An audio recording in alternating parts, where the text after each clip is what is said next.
دوستو channel subscribe like اور share فرمائیں، شکریہ۔ بسم اللہ الرحمن الرحیم، الحمدللہ رب العالمین والصلاة والسلام علی خاتم النبیین پاک وعوس محمد منشا۔ السلام علیکم، کیسے ہیں جناب؟ تو آج بات کرتے ہیں کہ خان صاحب اپنے یہ جو تازہ ترین اور بڑے دھماکہ خیز موقف تھے، یعنی ایک تو ظاہر ہے کہ وہی رجیم چینج اور امریکی سازش وغیرہ، اور پھر یہ جو خاص طور پر کہ آرمی چیف کی اپوائنٹمنٹ پر وہ جو یو ٹرن انہوں نے لیے ہیں، یا اپڈیٹڈ ریئیکشن یا ویو ان کا جو ہے، یہ ایسا کیوں ہے؟ دیکھیں، سب سے پہلے تو خان صاحب اگرچہ اوور پلے چیزوں کو کر گئے، اور ان کا کوئی بھی جو نیریٹو ہے، بیانیہ ہے، وہ بڑا شارٹ لیوڈ ہوتا ہے۔ بہت ساری ان کی باتیں جو ہیں اگرچہ وہ دھماکہ خیز ہوتی ہیں، لیکن ان کی شیلف لائف جو ہے وہ 1 ہفتہ 2 ہفتے اور کچھ کی 2 مہینے 3 مہینے اتنی ہی ہوتی ہے، یعنی بالکل شارٹ ٹرم آبجیکٹیوز اچیو کرنے کے لیے۔ لیکن اس کے ساتھ ایک لانگ ٹرم آبجیکٹیو بھی ہے جو اکثر میں ذکر کرتا ہوں، کہ خان صاحب نے جتنے بھی یہ نیریٹیوز بنائے ہیں، ان میں ایک قدر مشترک ہے، ایک کامن آبجیکٹیو تھا سب کا، اور وہ یہ ہے کہ جو سینٹیمنٹ پاکستان میں بک سکتا ہے، جو مقبول ہو سکتا ہے، یعنی ایک اینٹی اسٹیبلشمنٹ اور ایک اینٹی ویسٹ یا اینٹی امریکہ، تو اس کو گویا ڈائیورٹ کرنا اپنی طرف، اور اس میں بڑی حد تک ایک خاص اسفیئر کے اندر انہوں نے بہرحال اس میں سکسیس حاصل کی ہے، کہ بہت سارے لوگ جو ظاہر ہے کم و بیش پہلے 10-12 سال کی جو ایک کنسرٹڈ اور کوآرڈینیٹڈ ایفرٹ تھی اسٹیبلشمنٹ کی طرف سے برین واش کرنے کی، وہ بڑی حد تک اس کا شکار تھے، اور کیونکہ انہوں نے ہی اٹیچ کیا تھا خان صاحب کے ساتھ، تو وہ گویا جب ان سے بظاہر وہ ڈیٹیچ ہوئے، یعنی خان صاحب اپنے پیٹرنز سے، تو یہ جو مواد پیٹرنز نے انہیں دیا تھا وہ بڑی حد تک وہیں رہ گیا۔ یہ ایک طرح سے ملتی جلتی بات کہہ لیں کہ جو جماعت اسلامی ہے اکثر وہ اتحادوں میں رہی ہے، نون لیگ کے ساتھ بھی رہی ہے، بہت سارے ایسے نون لیگ کے لوگ ہیں جو اصل میں پہلے جماعت اسلامی کے ساتھ تھے، جو ہی اتحاد ہوا وہ ان کے ساتھ ہی رہ گئے، جماعت کہیں اور چلی گئی، اور یہ کچھ حد تک پی ٹی آئی کے ساتھ اور جو جماعت کا اتحاد تھا اس میں بھی ہوا ہے کہ ایک سیکشن جو جماعت کے فینس کا یا ہمدردوں کا ہے وہ پی ٹی آئی کے ساتھ ہی رہ گیا، اگرچہ جماعت بھی ذرا تھوڑا ملفوف انداز میں اب بھی کوئی اس کی مخالف نہیں ہے، لیکن بہرحال کچھ جو ہیں ان کی پرائمری ایفیلیشن جو ہے وہ خان صاحب کے ساتھ ہوگی۔ اسی طرح جو اسٹیبلشمنٹ نے برین واشڈ ایک سیکشن آف سوسائٹی کریٹ کیا تھا، وہ گویا انہوں نے خان صاحب کو جب اپنایا تو انہیں تحفتاً دیا، اور وہ تحفہ خاصی حد تک وہیں رہ گیا۔ اسٹیبلشمنٹ آپ یہ سمجھ لیں کہ ایک ناکام منہ دیکھ کر یا اپنے پروجیکٹ کی ایک اٹر فیلئر دیکھ کر تھوڑا ڈس اپوائنٹڈ ہوئے یا ڈس ایلوژن ہوئے۔ تو بہرحال خان صاحب ان 2 فرنٹس پر خاصی حد تک کامیاب رہے، کہ ایک کیش کروایا اینٹی اسٹیبلشمنٹ سینٹیمنٹ جو پاکستان میں موجود ہے، دوسری طرف جو پرو اسٹیبلشمنٹ لوگ تھے ان کو بھی اپنے ساتھ رکھا، اور وہ بھی ایک طرح سے کنورٹ ہو گیا سپرفیشل انداز میں، اور دوسری طرف اینٹی امریکہ کا جو لیبل ہے اس کا بھی مطلب یہ ہے کہ یہ سارے جو نیریٹیوز تھے ان میں اگرچہ بظاہر وہ شارٹ لیوڈ تھے، اور بظاہر جو ٹیکٹیکل آبجیکٹیوز تھے وہ شارٹ ہی تھے، لیکن ایک لانگ ٹرم آبجیکٹیو سب میں کامن تھا، اور وہ ان کے تئیں وہ سمجھتے ہیں کہ کچھ نہ کچھ انہوں نے حاصل کر لیا۔ یہی وجہ ہے کہ اب انہوں نے ان نیریٹیوز کو لپیٹ دیا ہے، کہ اب وہ کہتے ہیں کہ ہم اسی طرح اس سے بڑھ کر، پہلے سے بڑھ کر امریکہ کے خادم رہیں گے، اور کون کہتا ہے کہ ہم غلام نہیں ہیں۔ اسی طرح وہ اب کہتے ہیں کہ ہمیں تو کوئی مسئلہ نہیں ہے، جو بھی آرمی چیف آئے سر آنکھوں پر، ہم بڑے کھلے دل سے سارے جرنلسٹ کو یعنی سلام کرتے ہیں اور ان سے استدعا کرتے ہیں کہ ہمیں بھی پھر اڈاپٹ کر لیں. تو ان کا یعنی یعنی ان کا یہ جو زور ہے کہ امیڈیٹ الیکشن وہ بھی اسی انڈرسٹینڈنگ پر ہے. لیکن وہ اتنا اوور پلے کر گئے کہ اور پھر ان کی پرفارمنس کی جب سائڈ دیکھتے ہیں تو وہ ابسمل ہے، وہ ایک خوفناک حد تک موجود ہی نہیں ہے. وہاں بھی جھوٹ ہے اور یہاں بھی جھوٹ ہے. تو ظاہر ہے وہ عام طور پر جو لوگ کامیاب سمجھے جاتے ہیں ایک پریکٹیکل لائف میں کہتے ہیں کہ ایک کارگزاری ہوتی ہے، ایک ایمانداری ہوتی ہے اور ایک تابع داری ہوتی ہے اپنے جو طاقتور لوگ ہیں ان کی.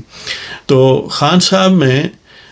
باقی دونوں چیزیں بھی ہوں تو ایک ملازم تو گزارا کر سکتا ہے کہ اس میں کارگزاری نہ ہو، بس تابع داری ہو، ایمانداری کی بھی ضرورت نہیں ہے. تو وہ کچھ نہ کچھ اس لیے کہ سائیکوفینسی ایک نیچرل انکلینیشن ہے لوگوں میں، سب میں. یہ ایک اب ظاہر ہے کچھ مینیج کر سکتے ہیں، ماڈریٹ لیول پر رکھتے ہیں، لیکن بہت سارے نہیں کر سکتے، خاص طور پر صاحبان طاقت جو ہوتے ہیں. تو اب ان کی یہ انڈرسٹینڈنگ کہ گویا انہوں نے وہ آبجیکٹو جو شارٹ ٹرم تھے اور اس کے ساتھ جو ایک کامن لانگ ٹرم تھا وہ حاصل کر لی ہیں. تو اب سے ان سب سے پھر راہ و رسم جو ہے وہ بہتر کر لیں. یہ ویسے تو بڑی زبردست چال ہے، لیکن اس میں پنہاں کچھ سیلف ڈیفیٹنگ ایلیمنٹس ہیں کہ ظاہر ہے امریکیوں کے ساتھ انہوں نے جو کم از کم بظاہر سلسلہ ہے وہ اس حد تک یعنی معاملات جو ہیں وہ خراب کیے کہ ایک ڈپلومیٹک لیول پر اس کو ریپیئر کرنا تھوڑا مشکل ہوتا ہے. دوسرا یہ ہے کہ جو اسٹیبلشمنٹ کو یعنی جتنا انہوں نے آپ یہ کہہ لیں خوار کیا ہے جی، تو اس والے سے ویسے تو انہیں خواری اپنی ہے نا، ان کا اپنا بچہ ہے تو، لیکن انہیں اصل مسئلہ یہ ہے کہ اتنی زیادہ انویسٹمنٹ کی، گویا ہول ہارٹڈلی 10-12 سال سب کچھ کیا، تو پھر بھی یہ اسی طرح یعنی ایک بالکل بے ثمر سی کوشش ثابت ہوئی. تو اس وجہ سے اب وہ کوشش کریں گے بھی تو شاید وہ پہلے کی طرح نہیں ہو سکتے. اور دوسرا یہ ہے جو سب سے اہم فیکٹر میں سمجھتا ہوں کہ جو موجودہ حکومت ہے پی ڈی ایم کی، اسی لیے وہ الیکشن کو جتنا ڈیلے ہو سکتا ہے وہ یعنی اپنی ٹرم کی حد تک وہ کرنا چاہتے ہیں، تاکہ وہ یہ جو ہی اب آرمی چیف بنے گا تو اس فرنٹ پر تو گویا سکوت ہو جائے گا،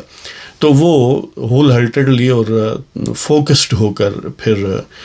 اس پروپیگنڈے کا توڑ نکالیں گے. اور بڑی حد تک یہ کام پہلے سٹارٹ ہو چکا ہے. یہ جو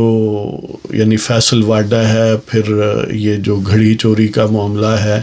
اس کو انہوں نے یعنی عمران خان، چور عمران خان کے جو مخالف ہیں، انہوں نے بہت اچھے انداز سے سوشل میڈیا پر یعنی جس طرح عمران خان کو دیوتا بنانے کے لیے چیزیں آئی تھیں وہ تو سراسر جھوٹ تھا، بالکل ایک یعنی مکمل ایک جو چیز ایگزسٹ نہیں کرتی تھی وہ پیش کی گئی تھی. لیکن اس میں ظاہر ہے سبسٹانس ہے، لہذا یہ زیادہ لیتھل ہوگا. تو خان صاحب would be cut down to his size. تو اس وقت ظاہر ہے الیکشن ہوں گے. تو یہ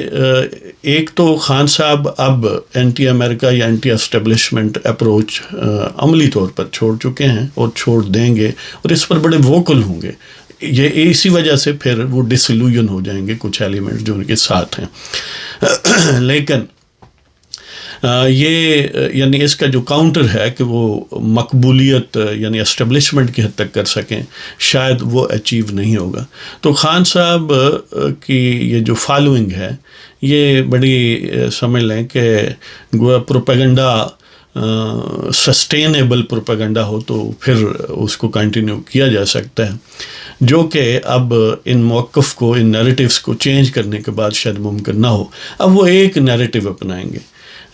وہ گویا جو جب ایک پیج پر تھے تو جو اس وقت نیریٹیو تھا، اب وہ اپوزیشن میں رہ کر جب پہلے اپوزیشن میں تھے تو انگلی کا انتظار کرتے تھے، اسی پر واپس چلے جائیں گے. مطلب یہ ہے کہ وہ اب پی ڈی ایم کی شخصیات کو مثلاً اب یہ تو چور لٹیرا یہ وہ تو اتنا اس آپ پر ڈیفلیکٹ ہو کے اس خود پر ریکوائل ہو گیا ہے خان صاحب پر کہ اب ان کا اس طرح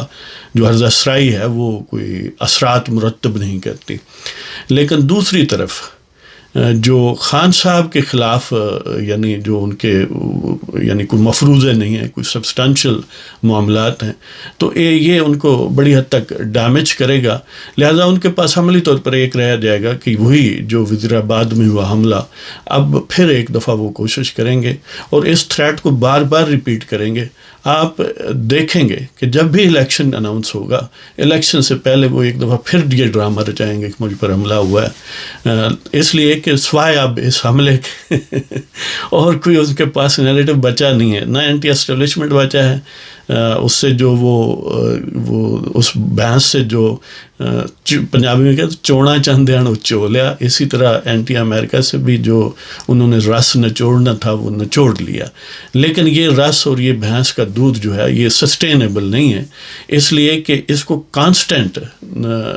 فلیئر اپ کرتے رہیں تو پھر اس کا فائدہ ملتا ہے، اور ظاہر ہے کانسٹنٹ کریں گے تو پھر اس کا دوسری طرف اتنا امپیکٹ ہوگا کہ پھر انہیں ولڈرنس میں رہنا پڑے گا، پولیٹیکل ولڈرنس میں. لہٰذا ان کے پاس اب ایک ہی بچا ہے